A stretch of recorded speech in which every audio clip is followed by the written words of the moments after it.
আমাদের সাথে চলে এসেছি। তো এসেছি কাকে নিয়ে, তো আমার গোপুসোনাকে নিয়ে। তো আজকে নববর্ষ, তো গোপুসোনা এসছে প্রায় আমার কাছে হচ্ছে 20 দিন মতো হতে গেল। তো নববর্ষেতে ওকে পয়লা বৈশাখে জামা দেবো না তাই কখন হয়। তো তোমাদের দাদা ওর জন্য জামা নিয়ে এসছে, এই যে ওর জন্য জামা দুটো নিয়ে এসছে। তো আমার এই জামাটা ভালো লাগলো, তো এটাই আমি ওকে পরাবো। তো আর এদিকে আমার স্নান করা কমপ্লিট হয়ে গেছে, আম্মু নতুন নাইটি পরে নিয়েছি।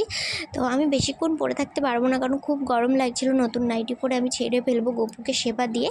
আর এদিকেও স্নান করা কমপ্লিট হয়ে গেছে, আমি স্নান করিয়ে দিয়েছি। আর এদিকে ওকে এখন সেবা দেবো। তো চলো ওকে রেডি করে তোমাদের সাথে একটু শেয়ার করে নিই। আর ওকে কেমন লাগছে তোমরা কিন্তু কমেন্টে অবশ্যই বলবে। আর এই যে ওর মালা, মানে ওর টোপর টোপর সব আছে, কিন্তু মাগুলো পাঠায়নি। তো ওকে কেমন লাগছে অবশ্যই বলো, আমি ওকে সাজিয়েছি। আর এদিকে হচ্ছে দুপুর হচ্ছে